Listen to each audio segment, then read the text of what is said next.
Hello everyone. Today we're going to be looking at the differences between the different SSL channel strips.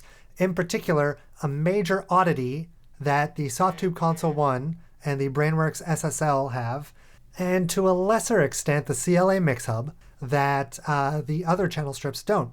So what I've done is I've put Console 1 on the first channel, and you can see I've boosted 720 hertz, at least according to the pot.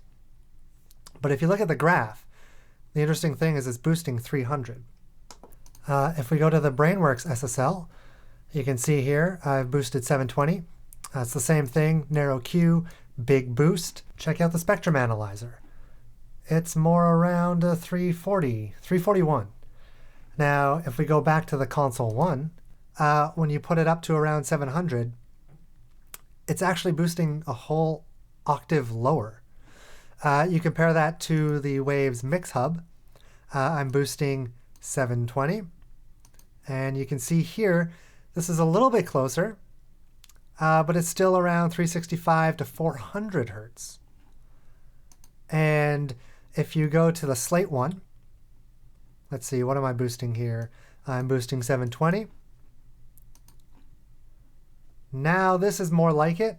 If this is 1K, 900, 800, 700. So it's right around where we expect it to be.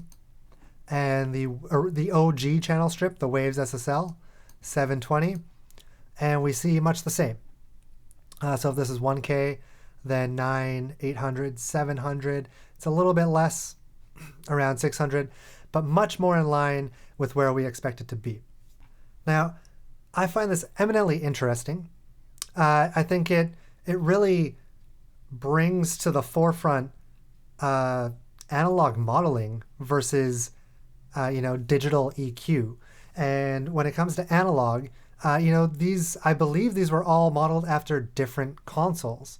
So you're going to see differences in the EQ. And when it comes to consoles, you've got your capacitors and your transistors, and these all have tolerances. And over time, those tolerances change. So I find it very interesting, just how different it can be and how important it is to use your ears and not your eyes. You can't just say, well, I've set the pot to 720, so that's what I'm boosting. Because if you're boosting that thinking you're bringing the attack out of base using Console 1, you're going to be boosting a lot of mud, right? So I just found that very interesting when I started to compare the different channel strips. The other thing to be aware of is, let's say you're watching a tutorial and they're using the SSL, the original Waves SSL. Well, you can't just copy and paste. If the person making the tutorial boosts 720, you can't necessarily just go to Console 1 and boost 720 because it's not going to be boosting the same frequency. So that's something to be aware of. And last but not least, just a little feature that is specific to the Brainworx SSL is they have randomized the tolerances, and they've made 72 different versions of the channel strip. So if you look at the spectrum analyzer here, you can see it's boosting to 270-ish. And as I change the channel, you're actually going to see that move on the spectrum analyzer. So you can see 5 is more up around 350. And if I go back to 1, that's back to around 250.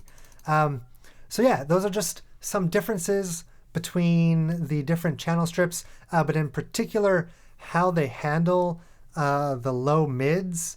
It's vastly different. And I find it particularly interesting because the Plugin Alliance Brainworx SSL and the Softube Console 1 have the two best reputations.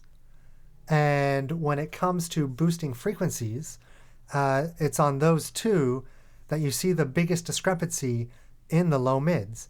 So that's it. I hope you found this interesting and informative. Thanks for listening. If you want free multi-tracks, check out the link in the description below. And as usual, please like and subscribe. Have a good one.